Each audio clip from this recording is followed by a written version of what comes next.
According to the FBI, hate crimes in America targeting Muslims or people who just appear to be Middle Eastern surged in the aftermath of 9/11. There is this cloud, with the hate crimes, with the profiling, with being rounded up. Again, I think this illustrates the power of film, that in spite of the reality, in spite of the material that we know to be true, we still embrace the mythology. The mythology is still a part of our psyches. Stereotypes take a long time to wither away. And for many of us, we're comfortable with our prejudices. We don't want to change. We've grown accustomed to this face.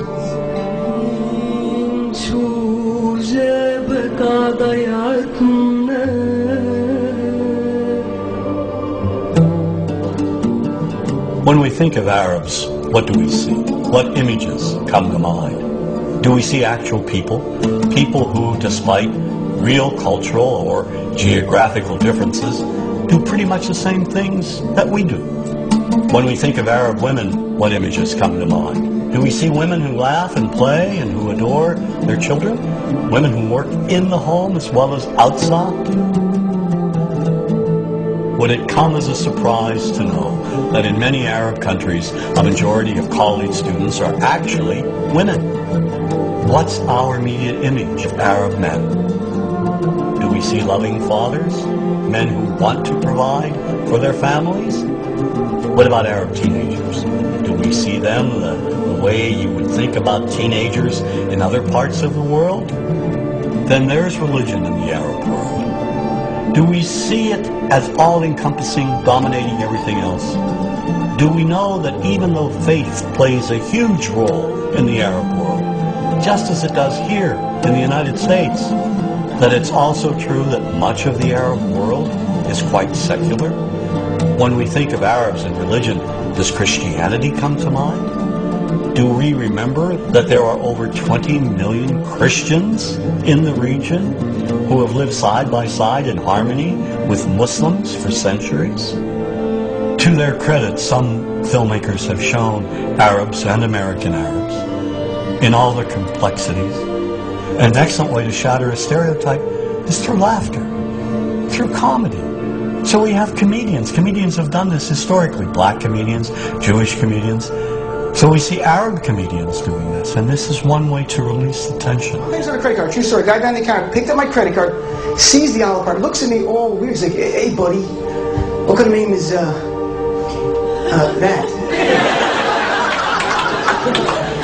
I'm like, "Well, sir, it's an Arabic name." He goes, "What does this mean?" So I'm like, "Well, translate it to English. It means peaceful, friendly Arab." But he's not happy because, "What Arab country is your family from?" So I showed him the most peaceful, popular one that he would like. So I'm like, "We're from the same Arab country that Aladdin is from." To his credit, Michael Moore in Fahrenheit 9/11 in the DVD includes a scene with this comedy coming out. My name really is Ahmed, and I can't fly anywhere. All you white people have it easy. You guys get to the airport like an hour, 2 hours before your flight. It takes me a month and a half.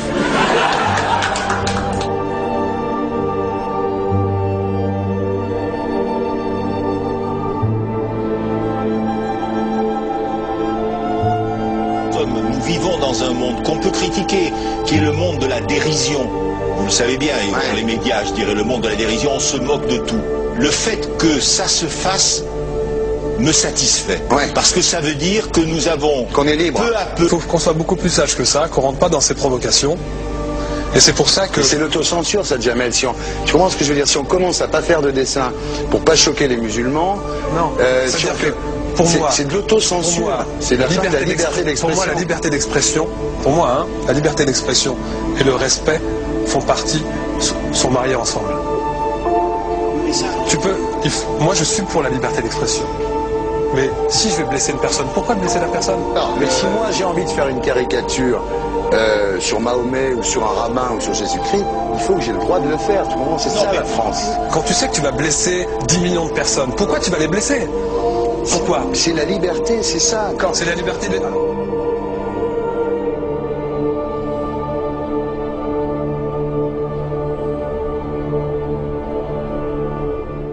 Oui. Seul. Vous ne pensez pas que c'était à vous de vous excuser, non? En disant le sketch n'était pas très drôle, je suis désolé si j'ai blessé des gens, voilà, excusez-moi, voilà, c'est une connerie, c'est mon travail. Mais vous ne referiez pas le même sketch quand même? Mais le spectacle que je fais reprend en grande partie les lignes de ce sketch. Mais il y a un truc que je ne comprends pas sur cette affaire, c'est qu'à aucun moment vous avez senti le besoin de vous excuser et que vous en avez rajouté. C'est tellement surprenant, c'est tellement inadmissible que j'en suis choqué. Voilà. Dans un pays où on peut parler, on peut s'exprimer. Et là, pourquoi tout d'un coup, sur un sujet, on ne pourrait pas s'exprimer? Vous savez bien pourquoi on ne peut pas s'exprimer. Pourquoi? Parce que dans ce pays, on a envoyé pendant la guerre des juifs dans des chambres à gaz et que ça crée un petit problème quand même. Vous voyez ce que je veux dire? Dans ce pays, on a envoyé pendant 400 ans des centaines de millions de Noirs. Il y avait 400 ans d'esclavage. Et pourtant, ça n'a pas empêché Michel Leb de faire un sketch qui m'a fait marrer. Où il faisait un noir, et à la fin, il faisait un singe. Et en parlant des narines, en parlant des lunettes. En tout cas, lui, il n'a pas été interdit d'exercer son travail. Il a même eu la Légion d'honneur. Quelqu'un qui a toute sa famille qui a été exterminée dans un camp de concentration et qui voit quelqu'un à la télé qui dit Israël, vous vous rendez compte? Je ne sais pas. Non, il y a des moments où même si on connaît les gens, même si on les a invités, on leur... Et c'est pour ça que... C'est l'autocensure, ça, Jamel. Tu comprends ce que je veux dire? Si on commence à pas faire de dessin pour pas choquer les musulmans...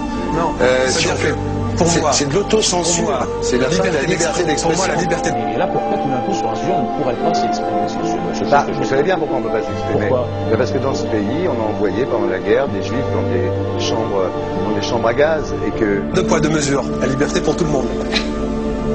C'est-à-dire la liberté pour tout le monde. Il y a une personne comme Dieudonné qui a fait un rabbin, enfin qui a fait un colon juif, etc.